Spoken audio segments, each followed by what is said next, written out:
오늘 말씀 제목이 약속의 땅을 향하여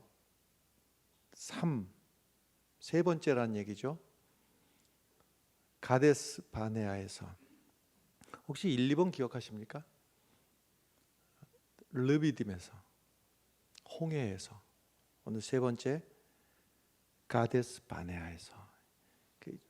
중복적인 의미가 있어요. 뭐냐면 이스라엘 백성들이 애굽에서 하나님이 출애굽을 시켜서 이 약속하신 젖과 꿀이 흐르는 가나안 땅까지 가는 여정 속에서 무슨 일이 있었는가를 돌이켜보는 거예요. 또 하나의 의미는 하나님께서 우리 교회에 1964년도에 초국에 땅을 마련케 하시고 이제 교회를 건축을 해서 이전을 하는 이 과정 속에서 별의별 일을 만날 터인데, 이전에 이 광야의 과정을 돌이켜보면서 우리가 이 새로운 땅으로 가는 과정 속에서 이 말씀을 어떻게 우리에게 적용을 해야 될까 하는 것이에요. 또한 뿐만 아니라 우리가 궁극적으로 가야 될 땅이 어디냐면 저 천성을 향해서 하나님과 영생하는 주님 나라를 향해서 가는 우리의 인생길이 광야길 인생이거든요. 그래서 우리 광야길 인생에서 이 말씀을 어떻게 적용하고 살아야 되겠는가, 몇 가지가 지금 중복된 의미의 말씀입니다. 그러므로 이 말씀을 대하면서 우리 교회가 우리 각각의 또 삶에서 이 말씀을 어떻게 적용해야 될 것인가 하는 것입니다. 자, 이제부터 오늘 말씀을 드리겠습니다. 어떤 선택이 미래를 결정을 한다면 그것은 굉장히 중요한 결정입니다. 그래서 잘해야 됩니다. 미래를 결정짓는, 미래에 영향을 주는 중요한 결정은 잘 해야 돼요. 그 미래가 달려있기 때문에 그렇습니다. 그럼 어떻게 하면은 결정을 잘 할 수 있느냐? 결론부터 말씀드리겠습니다. 이제 아멘을 하시면 돼요. 이제 준비됐죠? 어떻게 하면은 결정을 잘 할 수 있느냐? 믿음으로 생각하고, 믿음으로 말하고, 믿음으로 행하면 됩니다. 그러면 좋은 결정이 되는 거예요. 그리고 그 결정은 우리의 미래를 복되게 하고 우리의 미래가 하나님의 은혜를 덧입게 되는 겁니다. 이 중요한 결정을 이스라엘 백성들이 애굽을 떠나서 시내산을 거쳐서 그 다음에 다베라를 지나서 바란 광야에까지 들어오게 되는데, 그 바란 광야의 저 북쪽의 변경 도시가 바로 가데스 바네아라고 하는 지역이었는데, 여기서 아주 중요한 결정을 하게 됩니다. 엄청 중요한 일이 벌어지는 거예요. 그 일을 신명기 1장 22절과 23절에서 무슨 일이 있었는지를 일러주고 있는데, 사람들이 나와서 모세에게 제안을 합니다. 우리가 사람들을 먼저 보내서, 선발대를, 정탐꾼을 먼저 보내서 우리를 위하여 그 땅을 정탐하고 어느 길로 올라가야 할 것과 어느 성읍으로 들어가야 할 것을 미리 알아보도록 하고 우리에게 알려주면 좋겠다. 그래서 모세가 그 말을 좋게 여겨서 너희 중 각 지파에서 한 사람씩, 지파에서 대표입니다. 중요한 사람이 아무나 보낸 게 아니고 각 지파에서 대표되는 사람을 12명을 택해서 보냈습니다. 오늘 민수기 13장 본문의 말씀은 이 12명의 정탐꾼들이, 대표가 가서 돌아와서 보고하는 내용이 바로 오늘 민수기 13장에 기록이 되어 있는 겁니다. 근데 12명의 중에서 여호수아와 갈렙 두 사람을 제하고 나머지 10명은 부정적으로 보고를 하게 됩니다. 결론은 안 되겠다, 못하겠다 하는 것이 최종적인 결론이었습니다. 이 10명의 부정적인 그 보고를 듣고 나서 백성들의 반응이 두 가지였는데, 두 가지로 갈라졌다는 게 아니라 두 가지 현상을 보이게 되는데, 그 내용이 오늘 13장 바로 이어지는 14장 1절에 그 첫 번째 반응이 나옵니다. 온 회중이 소리를 높여 부르짖으며 백성이 밤새도록 통곡하였더라 이랬어요. 12지파에서 각각 한 사람씩 대표를, 지도자를 뽑아서 보냈는데, 그 지도자 12명 중에서 10명의 부정적인 그 보고를 듣고 온 이스라엘로 하여금 통곡하게 만들어버리고 말았어요. 여러분, 내 입의 말이 다른 사람을 통곡하게 해서도 안 되겠지만, 특별히 교회의 지도자들이 교회를 통곡하게 하고 근심하게 하는 일은 더더욱 안 될 일입니다. 그런데 아쉽지만 이스라엘의 12대표 중에서 10명은 그렇게 했어요. 두 번째 백성들의 반응이 14장 3절에 나오게 되는데, 어찌하여 여호와가 우리를 그 땅으로 인도하여 칼에 쓰러지게 하려 하는가? 이게 백성들의 반응입니다. 우리 처자가 사로잡히리니 애굽으로 돌아가는 것이 낫지 않겠는가? 그래서 백성들의 반응의 첫 번째는 통곡했어요. 두 번째는 돌아가자, 애굽으로 돌아가자.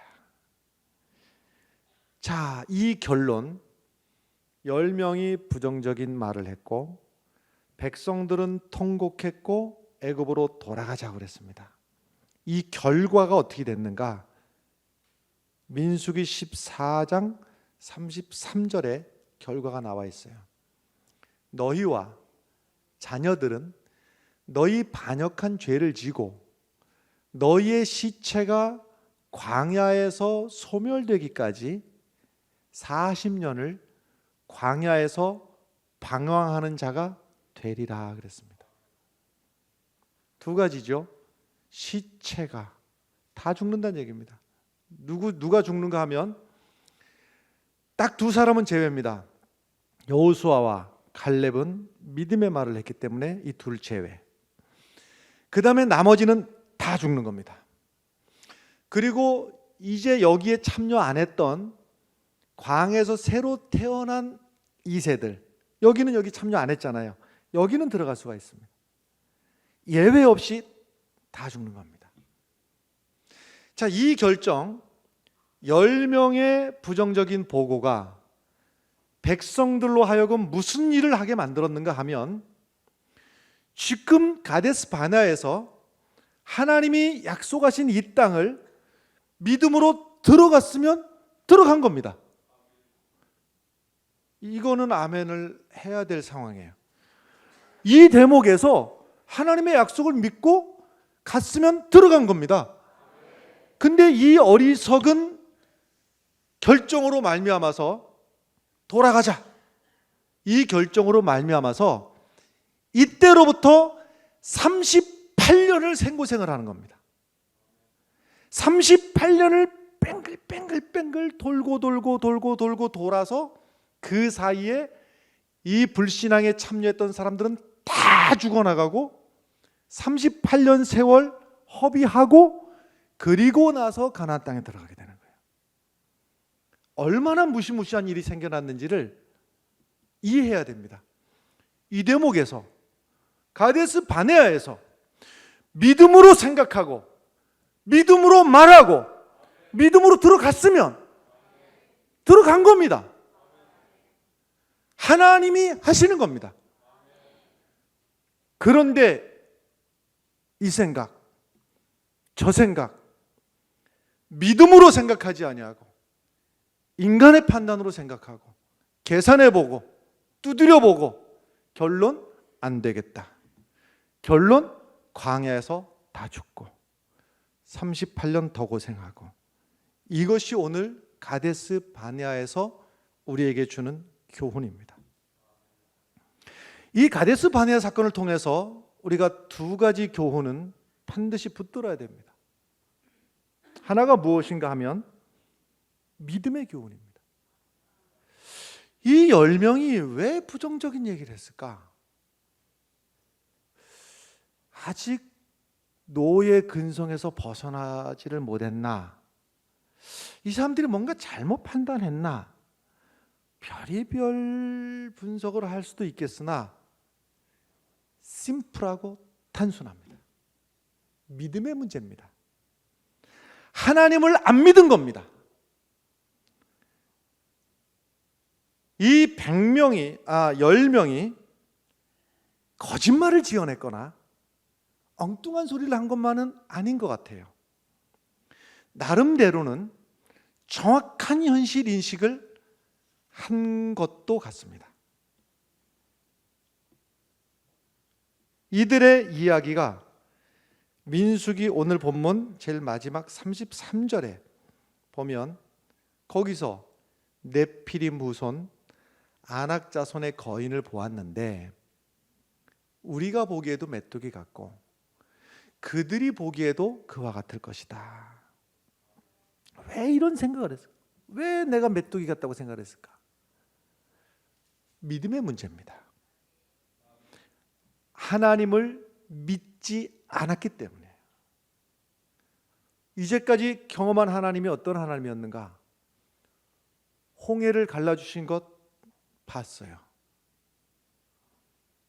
그 다음에 반석에서 물을 내주신 것 봤어요. 그 다음에 날마다 만나를 내주신 거 봤어요. 근데 이제까지는 이제까지고 앞날을 생각해 보니까 안 되겠는 거예요. 어저께까지의 하나님은 알겠는데 내 앞으로의 걸음을 하나님이 책임지신다는 사실을 못 믿는 거예요. 결국 불신앙이에요. 이들만의 문제일까? 오늘 나는 이 성경의 이 기나긴 말씀을 통해서 우리에게 보여주신 하나님, 그 증거 책이 성경책인데 이 성경을 통해서 증거해 주시는 하나님이 오늘도 살아계신 것을 믿습니까, 여러분? 내일도 나를 책임져 주실 것을 믿습니까? 이 믿음을 가지고 우리가 세상을 바라봐야 됩니다. 네피림 후손 아낙 자손이 있는 것은 맞으나 그것은 맞는 얘기예요. 나보다 키가 큰 것도 사실이에요. 나보다 센 것도 사실이에요. 그러나 그 다음이 문제죠. 이 하나님이 나의 하나님이고 이 하나님이 나를 도와주시면 뭐가 문제겠어요? 그 하나님을 안 믿으면 할 수 있는 것 아무것도 없습니다. 아무것도 할 게 없어요. 마라에서 쓴물이 변해서 단물이 되게 하신 하나님이 나의 하나님이고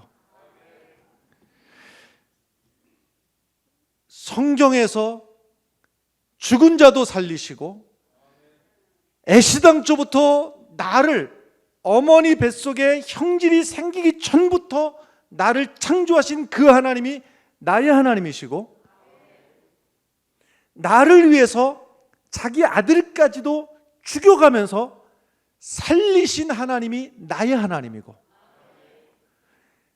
나를 내가 생각하는 것보다 끔찍하게 더 사랑하시는 분이 나의 하나님이시고, 내가 죄대응 가운데 있을지라도 남들은 다 나를 비난할지 몰라도 나를 두 팔 벌려 안아주시는 분이 나의 하나님이신 것을 믿으시기 바랍니다.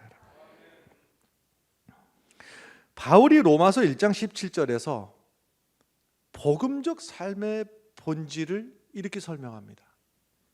복음에는 하나님의 의가 나타나서 믿음으로 믿음에 이르게 하나니 기록된 바 오직 의인은 믿음으로 말미암아 살리라. 여러분, 의인이라고 하는 것이 착한 일을 몇 번 했느냐, 구제를 잘했느냐가 아니에요. 성경에서 말하는 의인은 이 사람의 생각이 믿음의 생각을 하느냐, 이 사람의 입에서 나오는 말이 믿음의 말을 하느냐, 믿음으로 순종하고 나가느냐, 이것이 기준인 거예요. 그럼 뭐가 믿음의 말입니까? 우리가 돈이 있고 없고 능력이 있고 없고 이것 따지고 있는 게 믿음이냐? 하나님께서 오늘도 살아계시고 하나님이 나의 삶을 간섭하고 계시고 우리 교회가 계획한 교회 이전도 하나님이 계획하시고 하나님이 하시는 일이라고 하는 것을 믿고 나는 헌신하고 순종하고 나가는 것이 믿음입니다. 민수기 오늘 본문 13장 30절 말씀에 보면 갈렙이 그런 사람이었어요. 갈렙이 모세 앞에서 백성을 조용하게 하고 이르되 우리가 곧 올라가서 그 땅을 취하자 능히 이기리라. 이 갈렙의 믿음의 말이 오늘 우리들의 입의 고백이 되기를 바라요. 갈렙이 믿음으로 말한 것처럼 우리도 믿음으로 말해야 합니다. 갈렙이 10명과는 왜 다른 반응을 보이는가? 뭐가 사정이 달라졌는가?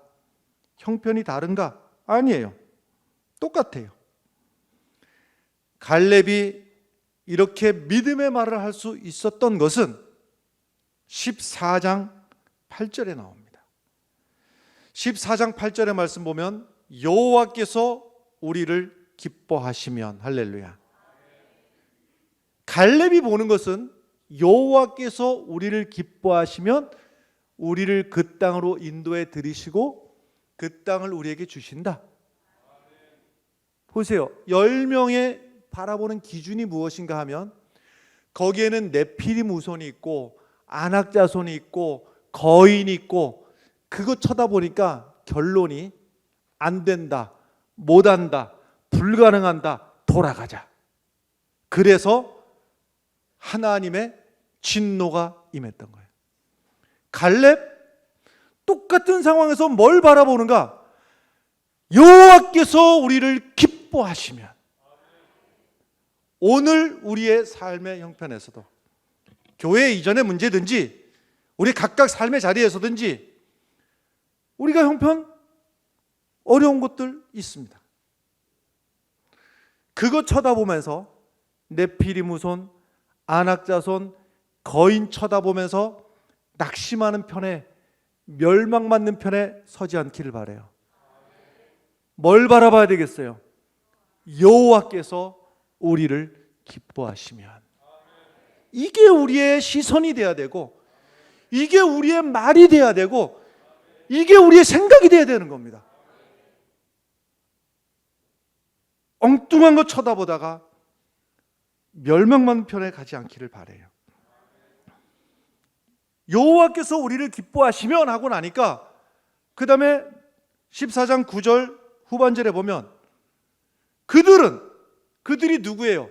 하나님을 먼저 바라보고 나니까 그들, 네피림 우손, 안악자손, 거인, 그들은 우리의 먹이라. 전의 버전 같으면 우리의 밥이라.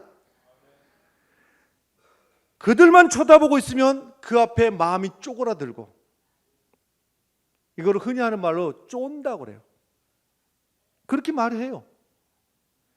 여러분, 세상의 문제거리, 어려움 쳐다보면서 쫄지 마시기 바래요. 여호와가 우리를 기뻐하시면 그들은 우리의 먹이라. 그들의 보호자는 떠났고 여호와는 우리와 함께 하시느니라. 그래서 내 앞에 이런저런 걱정거리, 문제거리가 있으면 입으로 선언을 해버리십시오. 여러분, 떠나라 말이야. 너는 내 먹이밖에 안 된다. 그러면 하나님이 그것을, 문제를 없애주시든지, 나로 하여금 그 문제를 넘어설 수 있는 능력을 주시든지. 할렐루야. 하나님의 도우심을 구해야 됩니다. 우리와 함께 하신 하나님을 믿으면 배짱이 생기는 거예요. 홍해를 갈라주신 하나님이 오늘도 우리에게 홍해를 갈라주실 것이고, 반석에서 물을 내주신 하나님이 오늘도 돌아가셨느냐 말이에요. 오늘도 살아계셔서 내 삶의 반석에서 물을 내주실 것이고, 오늘도 구름기둥으로, 불기둥으로 인도를 해 주실 것입니다. 결국 믿음의 문제라고 그랬습니다. 두 번째, 첫 번째는 믿음의 문제이고, 두 번째는 순종의 문제입니다. 내 생각이, 다른 게 불순종이 아니라 내 판단, 내 지혜, 내 계산이 하나님보다 앞서면 불순종입니다. 내 생각에는 가서는 안 될 것 같은데 하나님이 가라 하면 가는 게 순종입니다. 나는 좀 가야 될 것 같은데 서 있으라면 서 있는 게 순종입니다. 광야길을 어떻게 갔는가? 1년 동안이나 구름기둥, 불기둥이 제자리에 쓴 적도 있어요. 이 바쁜 길 가야 되는데 왜 자꾸 서 있나? 불평할 수도 있어요. 그러나 하나님이 멈추라면 멈추는 것도 순종이고, 가라면 가는 것도 순종이에요. 문제는 내 판단이 하나님을 앞서면 안 된단 말이에요. 그러면 이 사람들은 결국 불순종의 문제인데, 14장 9절의 말씀 앞쪽에 보면, 다만 여호와를 거역하지는 말라. 애굽으로 돌아가자 하는 이 일이 여호와를 거역하는 일이었습니다. 가나안 땅에 들어가지 못하고 플러스 38년도에서 40년을 광야길을 헤매다가 다 죽어버린 이 이유가 히브리서 4장 6절에 이렇게 해석을 하고 있습니다. 그러면 거기에 들어갈 자들이 남아있거니와 복음 전함을 먼저 받은 자들은 순종하지 아니함으로 말미암아 들어가지 못했다. 불순종 때문에 못 들어간 겁니다. 히브리서 4장 11절에도 보면, 그러므로 우리가 저 안식에 들어가기를 힘쓸지니 이는 누구든지 저 순종하지 아니하는 본에 빠지지 않게 하려 함이라. 옛날 광야길에서는 가데스 바네아에서 그렇게 어리석은 소리 하다가, 불신앙의 소리 하다가, 인간적인 판단으로 부정적인 말을 하다가 백성들도 탄식하게 만들고 돌아가자 소리 나오게 만들고, 그래서 다 멸망받았던 이 이야기가, 해석을 히브리서는 불순종이라고 하는데, 이 일이 우리에게는 일어나지 않았으면 좋겠다, 이런 얘기예요. 이 11절의 말씀. 우리 교회에나 우리 가정에나 아무리 옳은 말을 해도 우리에게 득이 되지 못합니다. 믿음의 사람들은 믿음의 말을 할 때 복된 겁니다. 정세 분석을 잘하는 것 소용없습니다. 믿음의 사람은 믿음의 말을 하는 겁니다. 그때 하나님이 역사하시는 것입니다.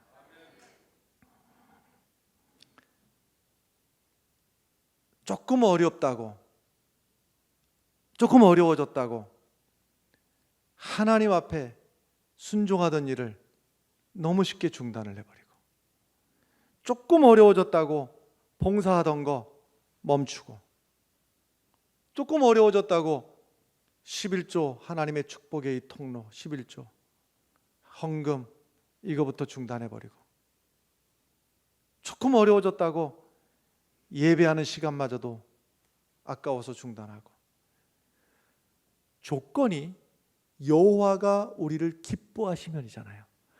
어려울수록 하나님 앞에 기쁨 받을 짓을 해야 되고, 어려울수록 하나님이 기뻐하시는 일이 무엇인가를 찾아내서 악착같이 하나님이 기뻐하시는 자리에 서야 됩니다, 여러분. 예수님께서 디베랴 바다 건너편에 벳세다 광야에 가서 말씀을 전하시는데, 거기까지 사람들이 쫓아와가지고 그 말씀이 얼마나 달고 오묘한 말씀인지 듣다 보니까 때가 지났는데 다들 배는 고픈데 광야에서 돈도 없거니와 어디 가서 뭘 장만에다가 먹일 만한 상황도 안 되고, 여기서 나중에 알고 보니까 이 수가 5,000명이나 되는데 12명의 제자들 중에서 딱 대비되는 두 사람이 있어요. 이 두 사람은 아주 너무가 대비가 되는데, 그 두 사람이 누구냐면 빌립과 안드레인데, 어떻게 하면 좋을까? 이 5,000명이 굶고 있는데 빌립의 반응이 요한복음 6장 7절에 나와요. 빌립이 대답하되 각 사람에게 조금씩밖에 할지라도. 얼마큼씩 받는다고요? 조금씩밖에 안 나요. 조금씩. 200데나리온의 떡이, 지금 200데나리온 있어요, 없어요? 없어요. 그것도 없어요. 근데 200데나리온이 있다 하더라도 어떻다고요? 부족하다. 결론, 안 된다는 거죠. 근데 빌립이 상당히 머리가 회전이 빠른 사람입니다. 왜냐? 지금 전체 명수를 알았으니까 이걸 계산해낸 거죠. 여러분 촉 보면 5,000명인지 압니까? 그걸 알아차릴 것 같으면 굉장히 머리가 빠른 사람이에요. 일일이 쉬어서는 안 될 거 아니에요. 근데 쉬는 방법이 나름대로 머리 회전이 되니까 촉 보니까 5,000명. 그 다음에 당시 물가 시세를 알아야 되죠. 짜장면 한 그릇이 얼마인지, 시장 봐오면 얼마가 들어가는지 물가 시세를 알고, 곱하기 5,000 곱하기 이게 쉽냐 이 말이에요. 근데 빌립은 척하면 척 머리가 돌아가는 사람이에요. 그러니까 200데나리온 딱 답이 나오는 거예요. 이렇게 머리가 좋은 빌립의 결론이 된다는 겁니까? 안 된다는 겁니까? 안 된다는 겁니다. 그러니까 사람이 아무리 지혜로워 봐야 결론은 안 된다는 거예요. 그에 반해서 안드레의 결론은, 안드레의 반응이 9절에 나오는데, 6장 9절인데 여기 한 아이가 있어. 보리떡 5개와 물고기 2마리, 고등어 2마리 아니라 이 말이에요. 아주 소금에 절여놓은 멸치 2개, 멸우치 2개. 보리떡 5개하고 멸치 2개하고를 예수님에게 가지고 오니 이 사람이 대체 규모가 있습니까? 계산이 됩니까? 이거 갖고 턱이나, 이거면 도대체가 안드레를 볼 때 답답한 마음이 드는 거예요. 답답한 마음이. 아니 보리떡 5개하고 멸치 2마리 갖고 와본들 뭐한데 써먹냐 말이야, 이까지 걸 갖다가.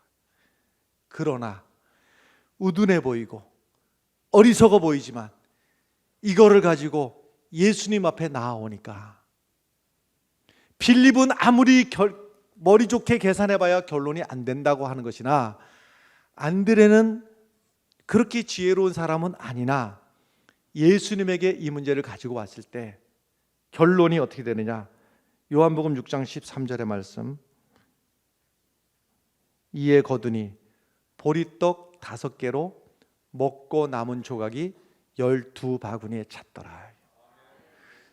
여러분 교회 이전의 문제나 성도들의 가정의 일이나 사람의 계산 너무 두드리지 마시기 바래요.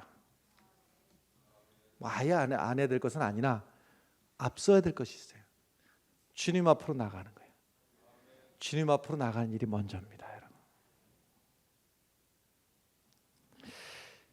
이 말씀 끝나고 이 산지를 내게 주셔서 찬송을 하겠는데,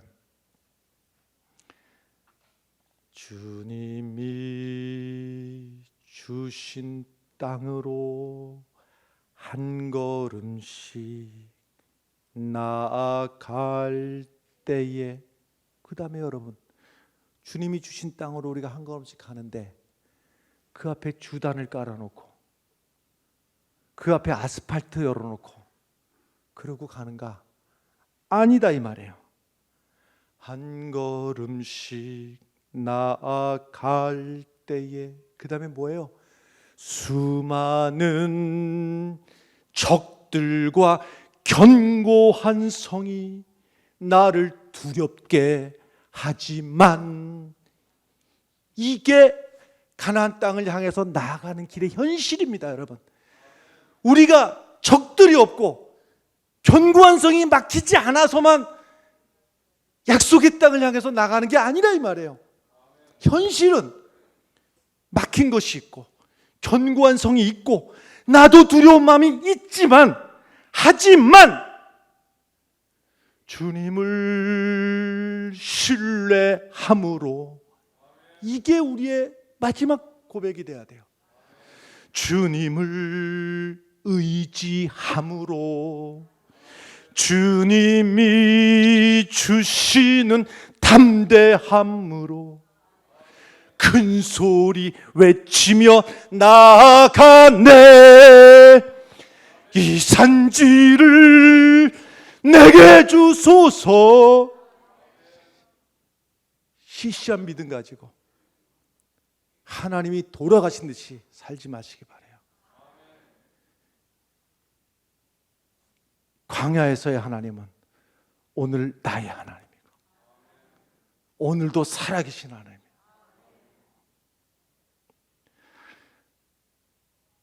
코로나 어떻게든 정리되면 첫 번째 열리는 마라톤 대회에서 최소한 하프는 완주를 해보려고 작심하고 있습니다. 근데 날마다 10km씩을 뛰는데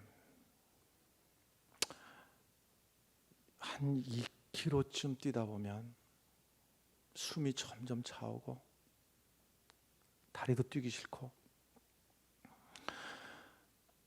그때쯤이면 한 10km씩은 계속 뛰어서 이제 유지를 하고 싶은데, 한 2km쯤만 뛰면 점점 숨이 차오고 힘들고 그 고비를 넘겨야 되는데, 그때쯤 되면 12가지 오늘 뛰지 말아야 되겠다, 12가지 이유가 나를 찾아옵니다. 어젯밤에는 잠을 충분히 못 잤는데 이렇게 뛰어도 되나? 가만히 생각을 해보니 요즘 고기라든지 단백질을 먹은 일이 별로 없고 맨날 밥만 먹었는데 이대로 뛰어도 되나? 오늘따라 날씨가 갑자기 추워졌는데 그만둘까? 바람이 센데 오늘 그만둘까? 계속 뛰다 보면 뭐 땀은 온몸에 나지만 손은 시렵습니다. 이제 날씨가 차가워지니까 아차차 오늘 장갑을 안 갖고 나왔네, 그만 뛸까? 12가지 생각이 찾아옵니다. 이때 제 마음속에 늘 드는 생각, 책에 있는 것인데, 이 책은 사실은 공원식 장로님이 제게 주셔서 공원식 장로님이 쓰신 책인데, 줄기러기는 2번 에베레스트를 넘는다. 장로님이 공직생활 하시면서 숱한 어려운 가운데서도 그걸 이겨내시고 하나님의 도우심으로 좋은 결실을 맺고 한 이야기들이 이 책 쫙 표지에 포기하지 않으면 해낼 수 있다, 이 말씀이 늘 생각이 나요. 그래서 그 고비를, 이 말씀이 생각나서 넘기고 나면 결국은 또 마지막까지 또 완주를 하게 되는 거예요. 여러분, 우리가 어떤 사람이 포기하지 않을 수가 있는가? 믿음으로 생각하고 믿음으로 말하고 믿음으로 순종하고 나아가면 하나님께서 이루어 주시고 하나님께서 복되게 하실 것이에요. 이것이 믿음입니다. 기도하겠습니다.